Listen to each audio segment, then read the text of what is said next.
stupid head, you jerk, crybaby. Has anyone ever called you a name you didn't like? What did you do about it? Did you ever call someone a name they didn't like? How do you think it made them feel? Well, name calling is what this program is all about. We'll show you how it makes people feel and how to ask someone to stop calling you names. So the next time it will be easier for you to tell someone, don't call me names.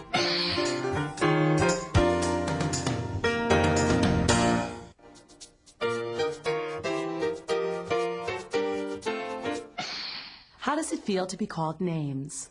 Let's find out. One day in school, Caleb was sharpening his pencil when the pencil got stuck in the sharpener and broke. Caleb was upset because he had gotten the pencil at a baseball game and it had his favorite team's name on it. Oh no, this is my favorite pencil. But what made things worse was what Janet said to him. It's just a dumb pencil, what a baby.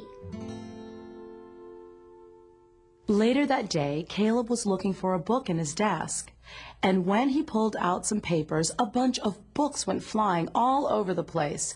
Caleb felt embarrassed, but he felt even worse after Janet said, "You're such a klutz."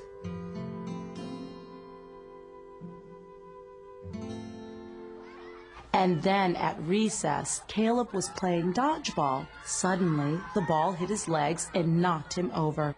It hurt so much that he almost cried. Ha ha, what a loser. That was it. When Janet called Caleb a baby, he felt hurt. And when she called him a klutz, he felt embarrassed. But when she called him a loser, he got mad. So he started calling her names. Yeah, well, you're a jerk. Stupid head. Dummy. Crybaby. Caleb and Janet kept calling each other names. Then they started to push each other. What a mess. All from name calling. See how calling someone names can make them feel hurt and embarrassed and angry?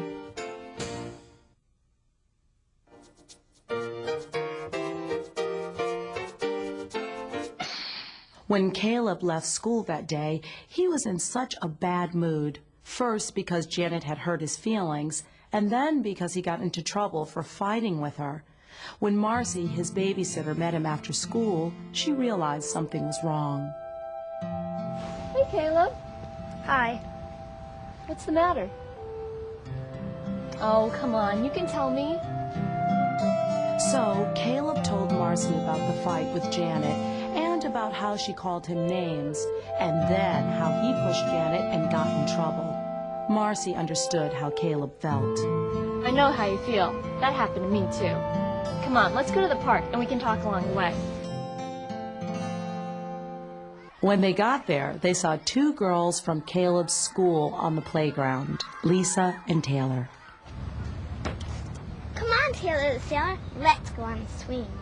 Don't call me Taylor the Sailor. I don't like that. Why not? It rhymes. Taylor, Sailor. I think it's funny. Well, I don't.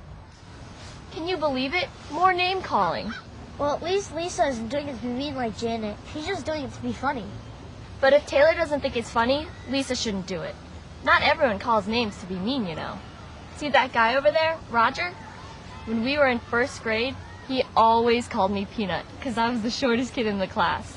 He wasn't doing it to be mean or even funny. He just thought it was a cute nickname. But I hated it anyway. Hey guys, what are you doing? I was telling Caleb how he used to always call me Peanut and how it bothered me. Yeah, you know, I didn't mean to hurt your feelings. I thought it was kind of nice. That's what I'm saying. Not all name calling is meant to be mean. But I wouldn't like it if you called me Peanut. I'd think you were making fun of me. Would you like it? Probably not. If you wouldn't like it, then maybe someone else wouldn't either. Yeah, you know, you're right. If you're calling somebody names and they don't like it, you really shouldn't do that. So you see, there are lots of reasons why people call names. Sometimes they do it to hurt someone's feelings. But sometimes they think it's funny, and other times they may think it's cute. Before you call someone a name, ask yourself, would I like it if someone called me that?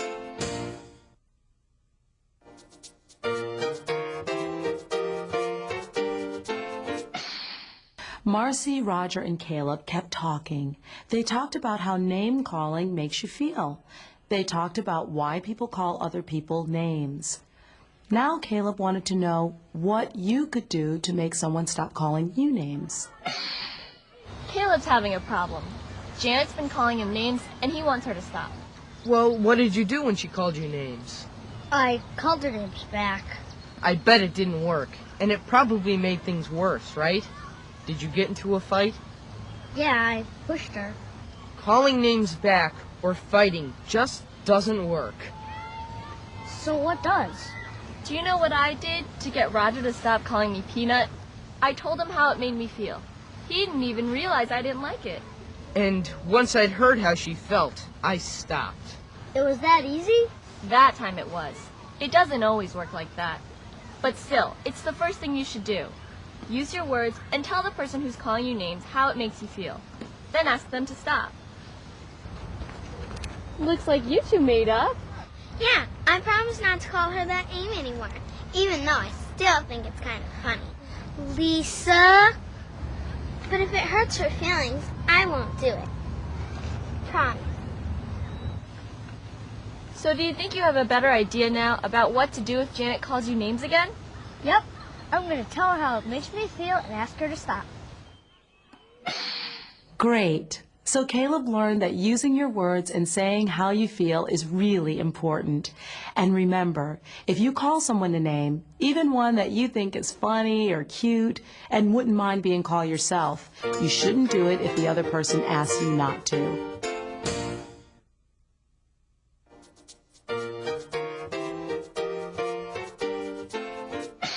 So, the first thing to do when someone calls you a name is to tell them how you feel and ask them to stop.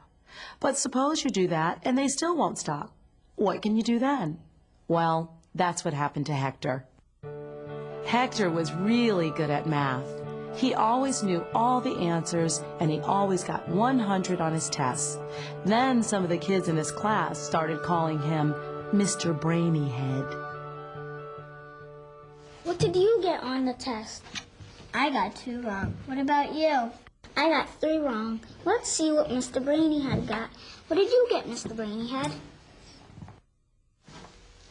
100, like always. That's why he's Mr. Brainyhead. So Hector told them how he felt and asked them to stop.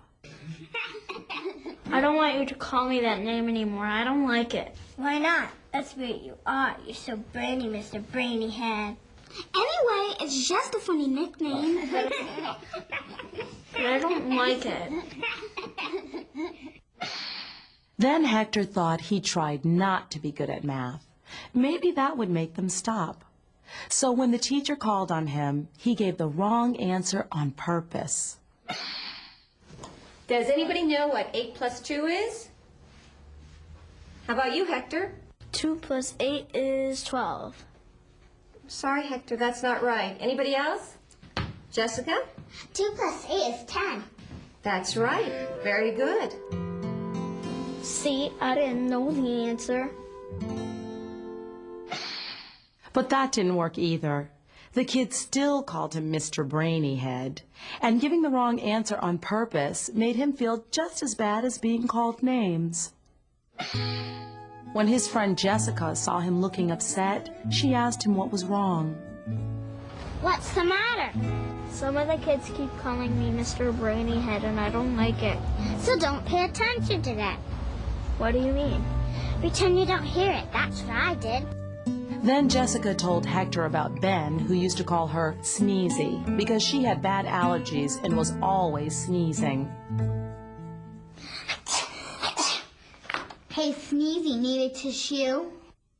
Jessica told Ben she didn't like it and asked him to stop, but he wouldn't.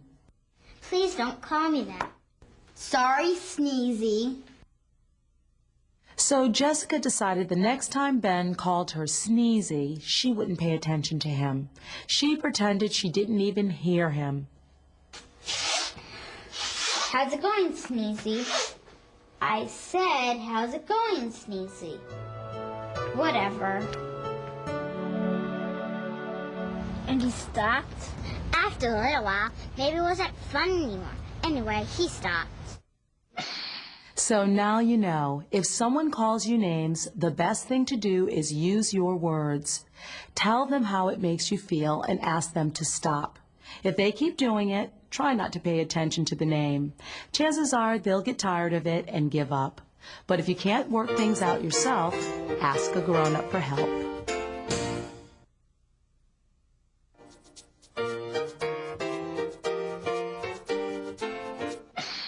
So, we've learned that using your words is a great way to make someone stop calling you names. So is ignoring the person. But suppose you see someone else being called names. What do you do then? Chelsea and Megan were having a sleepover at Katie's house. They were having a great time until Katie said, I have an idea. Let's turn off the lights and tell ghost stories. I don't like ghost stories. Don't be a baby. I'll go turn off the lights. No, I don't like the dark. You're such a scaredy cat. Chelsea, you're not afraid, are you? Well, no. Great, I'll get the lights. Katie kept calling Megan scaredy cat and went to turn off the lights, even though she knew Megan was afraid. And Chelsea didn't say anything to stop her.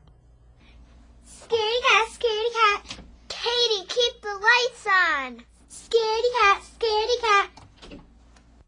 Suddenly, the sleepover wasn't so much fun anymore. Chelsea felt bad that Megan was so upset, but what could she do? Then she realized that she could use her words and tell Katie to stop calling her names, and that's exactly what she did. Katie, stop calling Megan a scaredy cat. Well, she's being a baby and ruining our fun. She is not, but you're hurting her feelings and being really mean. I didn't mean anything by it. I just thought it'd be fun to tell ghost stories. I'm sorry I called you a scaredy cat, Megan. Thanks. We could watch a video if you want. As long as it's not about ghosts. And we can leave the lights on. Great, I'll get the movie. Chelsea used her words to stop Katie's name calling, and it worked. So when it comes to name calling, now you know that calling names back and fighting don't work. But using your words, saying how you feel, and speaking up for a friend is a great way to stop name calling. So is ignoring the person who's calling you the name. And remember, if you need to, talk to an adult and ask them to help you work things out. So the next time you want someone to stop name calling, remember the best way is to say, "Don't call me names."